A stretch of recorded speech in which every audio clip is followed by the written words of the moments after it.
जिधर से सूर्य भगवान निकलते हैं उस दिशा में सिर करके सो, आपकी बहुत अच्छी। अब जो नहीं जानते, अभी से मेरा चैनल है उसके ऊपर ओके करो, सब्सक्राइब करो और मेरे से जुड़े रहो। थोड़ा जोर से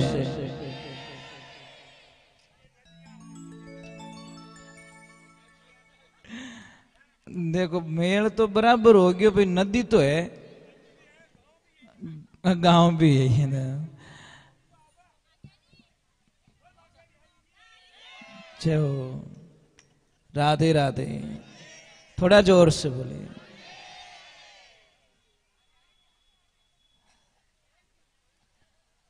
भगवान को कौन कहते हैं? भगवान आते नहीं, आगे तो सब जानते, हम मीरा के जैसे बुलाते नहीं। कौन कहते भगवान खाते नहीं, तो हम सबरी के जैसे खिलाते नहीं। कौन कहते भगवान सोते नहीं, यशोदा के जैसे सुलाते नहीं। अब देखिए, ये छोटे छोटे बच्चे हैं, मतलब ये किरतार ने इनके रूप को देखिए। अब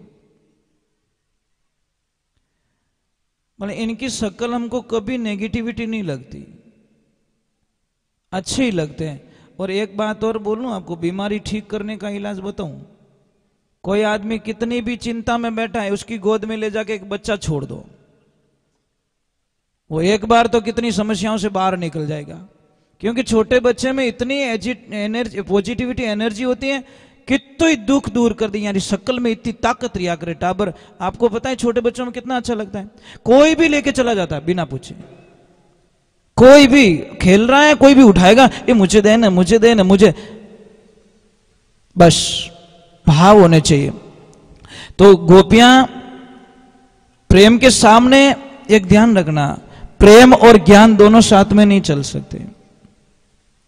शायद ज्ञानी पुरुष भगवान से दूर हो सकता है, पर प्रेमी भगवान से कभी दूर नहीं होता। थोड़ी आवाज बढ़ाओ, ये लाइफ में ध्यान रखे। इसीलिए ज्ञान क्या है? ज्ञान एक दीपक है,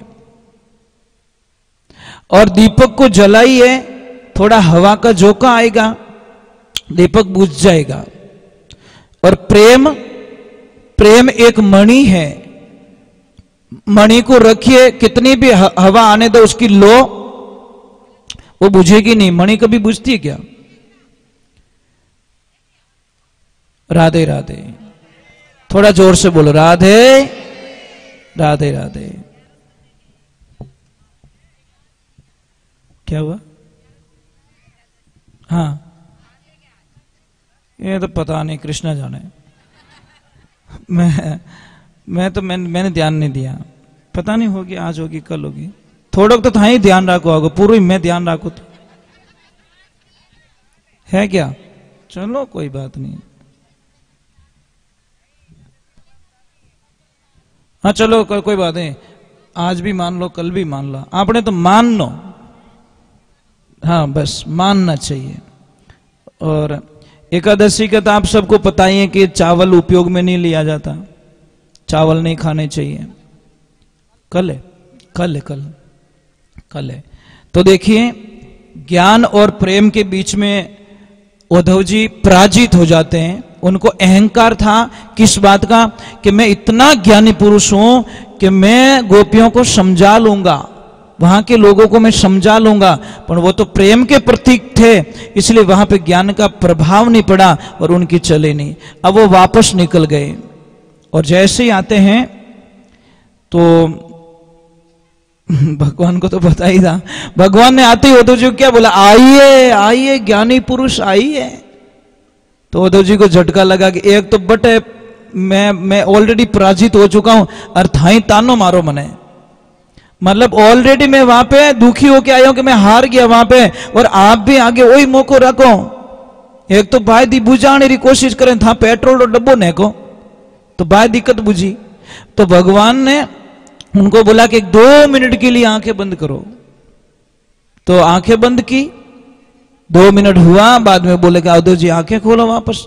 और जैसी आंखें खोली, क्या लीला मेरे प्रभु की, राधा रानी पास में खड़ी है, सारी गोपी गोपिकाएं सारे वहां खड़े।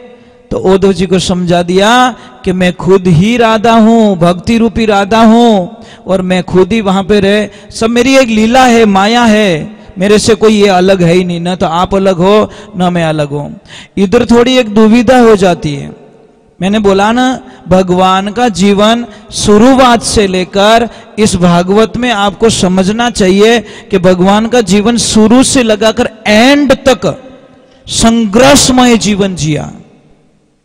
मतलब कोई तो दिन निकला होगा कि उन्होंने शांति से जीवन जी लिया, कोई दिन, मतलब शायद संघर्ष संघर्ष संघर्ष। अब इधर देखिए, कंस की दोनों पत्नियां, उन्होंने अपने भाई से शिकायत कर ली, किससे, जरासंध से, कि भाई हमारा सुहाग उजाड़ दिया उस कृष्ण ने।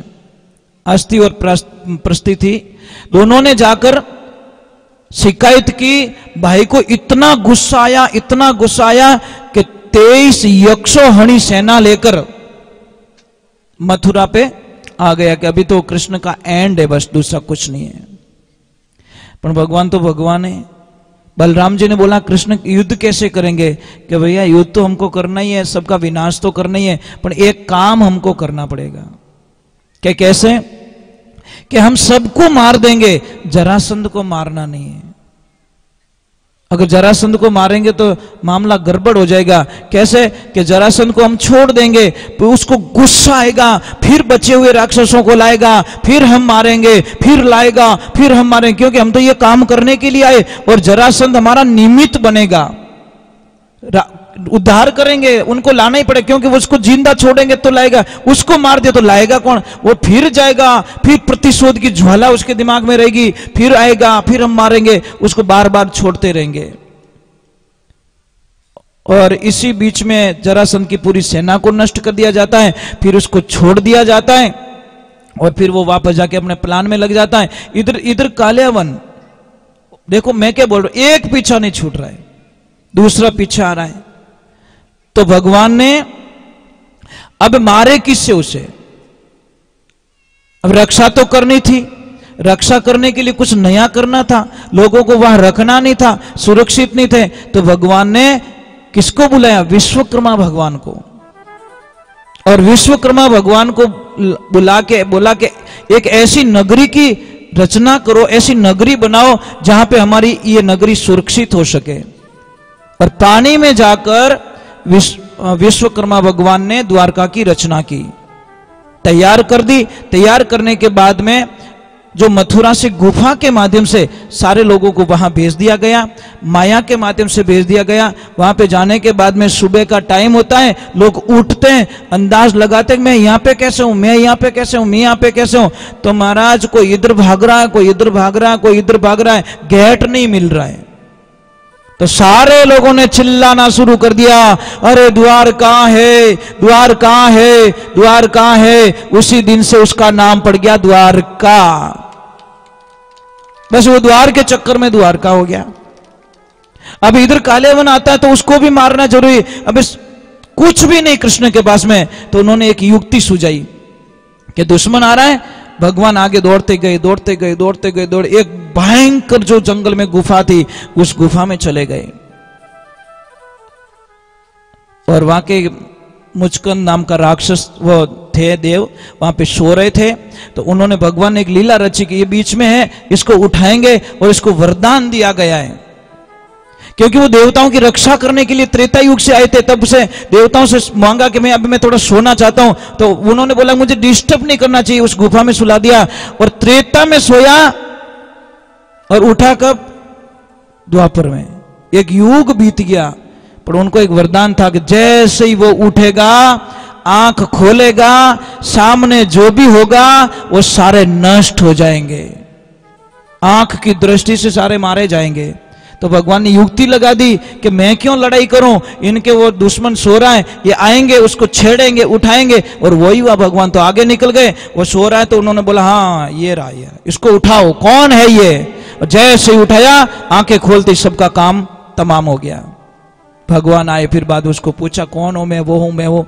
फिर बाद में बोला प्रभु मुझे मोक्ष चाहिए, मुझे कुछ नहीं चाहिए। फिर भगवान वहां पे उनका मोक्ष करते हैं। तो भगवान की लीलाएं कितनी गाएंगे हम लोग, कितनी लीलाएं, किसको कहूं, कहां लग वर्णूं। भगवान की लीला गाते गाते गाते गाते हमारे जीवन काल का अंतिम समय आ जाएगा, पर हम भगवान की लीला नहीं गा सकते। राधे, थोड़ा जोर से बोलो, आवाज नहीं आ रही पीछे से। एक मेरी प्रार्थना रहेगी, करोगे? आपको हमेशा खुश रहना है? सुबह से लगा शाम तक एकदम खुश रहना चाहते हो? पक्का? तो मैं आपको एक तरीका बताता हूं। सुबह उठते ही एक तो किसी का मुंह मत देखा करो। तो बच्चे कई लोग बोले महाराज कहीं बीत देखो। भाई कोई जो नेगेटिविटी वाले हमको ऐसे ही प्रश्न करते तो देखो कहीं। अरे मैं ये नहीं कह रहा हूं हेमुटो ही नहीं देखना, मेरी बात पूरी नहीं होती तब तक तो काम चला देती सरकार। सुबह उठते ही 2 मिनट के लिए अपने बिस्तर पे बैठ जाओ। अगर आप उत्तर दिशा में सिर करके सो रहे हो तो साहब भरी बीमारी के कारखाने बन जाओगे आप। पश्चिम दिशा में आपका सिर होगा तो भी आपको एनी टाइम कुछ न कुछ नुकसान होगा। आपका सिर होना चाहिए पूर्व या दक्षिण। समझ में आ रहा नहीं? या तो दक्षिण में मुंह करके सिर करके सोना चाहिए, या फिर आपको पूर्व दिशा में जिधर से सूर्य भगवान निकलते हैं उस दिशा में सिर करके सो। आपकी बहुत अच्छी समस्या खत्म हो गई। एक जो घर में पिलर होता है, आडो पिलर हमें नहीं है, क्या कहते हैं उसको, बीम, बीम, उसके नीचे कभी मत सोया कीजिए। पलंग के नीचे कोई चीज नहीं होनी चाहिए, नहीं तो पति और पत्नी के बीच में एनी टाइम झगड़ा होता रहेगा। बजने वाली चीज बिल्कुल पलंग के नीचे अलाउ नहीं है, ये ध्यान रखना। हमारी आदतें क्या, वो बॉक्स वाला आ गया, कुछ कुछ भर देते उसमें। बच्चे क्या हमारे घर में शांति को नहीं, शांति को ही थारे शांत तो ही नहीं रहे, क्यों कितनी चीजें भरियोड़ी पलंग रे मायने। आप बिस्तर डाल सकते हो वहां से ज्यादा, परंतु पलंग के जो नीचे की जो साइड होती है वो एकदम नीट एंड क्लीन होनी चाहिए। जितनी पलंग नीचे से साफ सुथरा रहेगा उतनी ही घर में शांति रहेगी।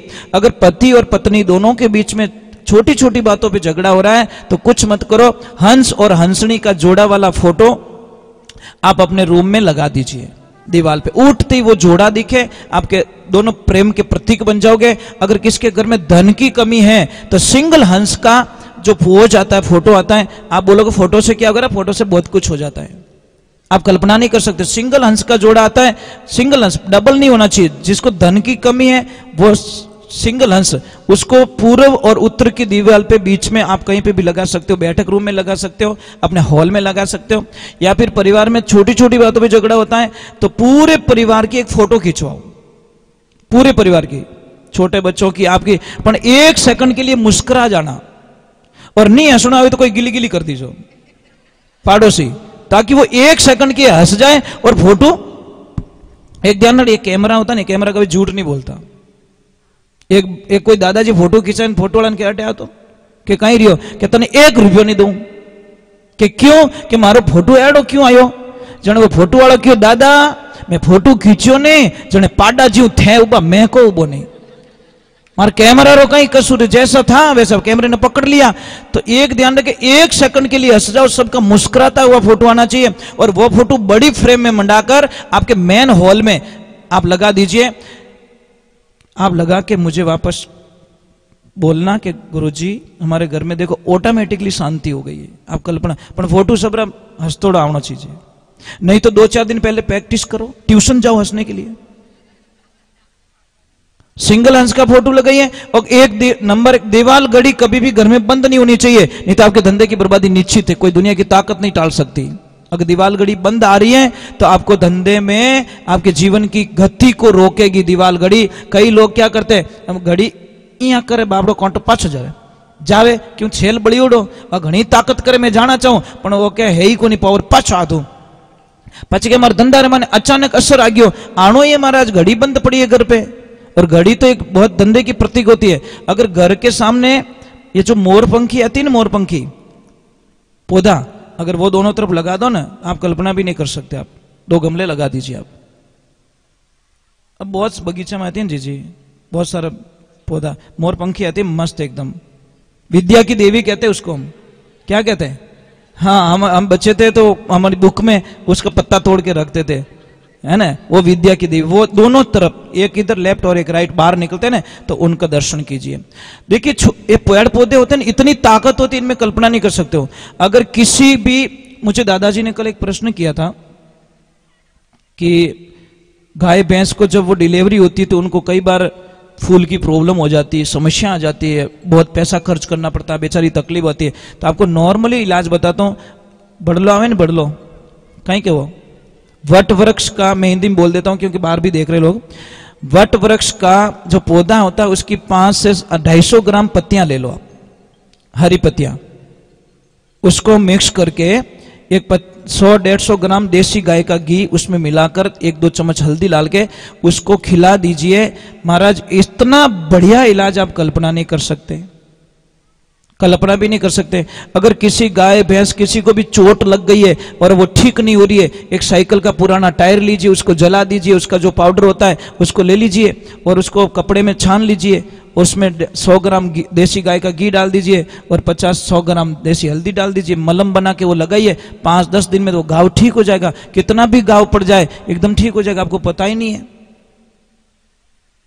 बहुत सारी चीजें होती है हमारे साथ में होती है, हमारे पास में होती है, पर ज्ञान नहीं है, और नहीं होने के कारण हम बहुत सारी समस्याएं होती है। अगर किसी भी बच्चे को पढ़ाई में मन नहीं लग रहा है तो आप दक्षिण और पूर्व की दिशा में उस बच्चे को वहां पे अध्ययन कराओ, बच्चा बड़ा होशियार होगा, पढ़ाई में मन लगेगा।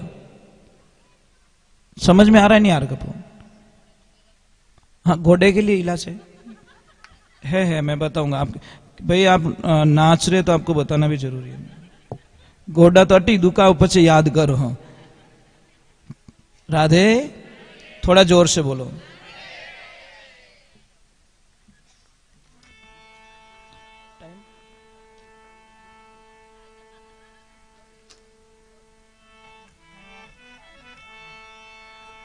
मेरे साथ में गाना है, जब भगवान दिखते नहीं है तो भगत में क्या बीत रही, देखो। बोले कृष्ण कन्हैया लाल।